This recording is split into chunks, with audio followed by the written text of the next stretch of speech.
और भित्तिप्रस्तर स्थापन ये अवसर में आज उत्सव सभामंच उपस्थित माननीय वरिष्ठ मंत्री खाद्य जोगाण खाउटी कल्याण मोर बंधु श्रीजुक्त कृष्णचंद्र पात्र महोदय,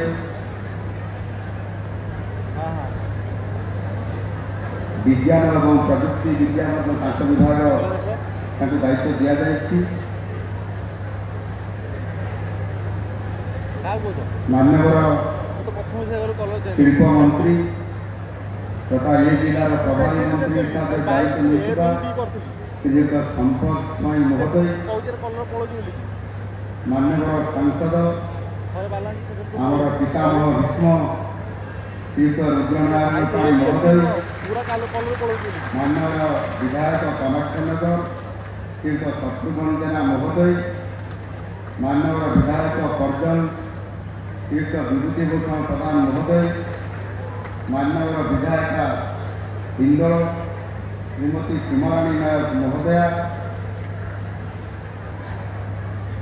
माननीय विधायक पालहरा श्रीयुक्त अशोक महांती महोदय, जिलापाल ढेंकानाल श्री समीश कुमार उपाध्याय, उपस्थित पंचायत स्तरीय निर्वाचित प्रतिनिधिवृंद, ढेंकानाल जिलार मोर अति प्रिय भाई और भौणी मैंने एवं गणमाध्यम प्रतिनिधिवृंद समस्त को मोर नमस्कार।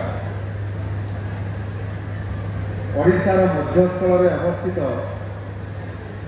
प्राकृतिक सफाराजी परिपूर्ण ढेंकानाल जिला होची वीर माटी।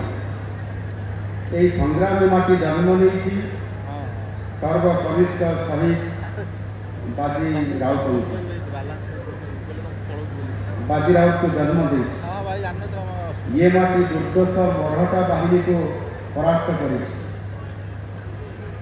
स्वाधीनता संग्रामी वीर वैष्णव पट्टनायक, महेश्वर सुबाहु सिंह, मूसा मणिक, ब्रजकिशोर महापात्र एवं सर्वोपरि गणजात गांधी संविधान प्रणयन सभार सदस्य, जातीय प्रजामंडल आंदोलन संपादक, ओडिशा गणजात मिश्रण मुख्य विधानी सारंगधर दास एमाने राजतंत्र सहित ब्रिटिश तंत्र विरुद्ध में लड़ुले।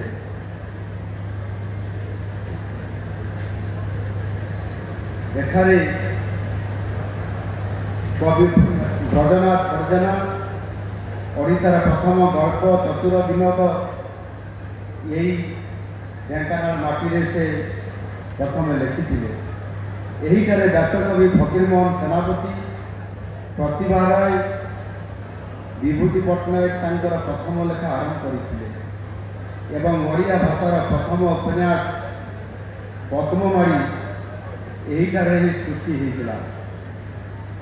ढेंकानाल संस्कृति भाईचारार संस्कृति यही जिलार लक्ष्मी पूजा, जरंदा माघ मेला, कपिलासर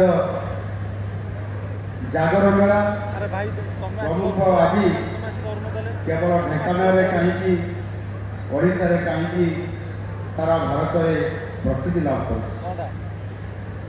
अन्य पक्षे लक्ष्मी पूजार केवल हिंदू नुह बर समस्त संप्रदायर आवासी मिलमिशी आनंद उल्लास समस्त मिसिक यहाँ पालन करवा ये गोटे भाईचारार अन्य निदर्शन हो पाए। आपण मैंने जानी खुशी है माननीय मंत्री कृष्णचंद्र पात्र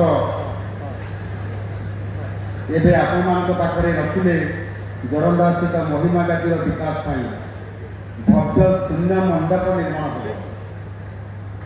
मुझे 2 मास पाखापाखि समय हम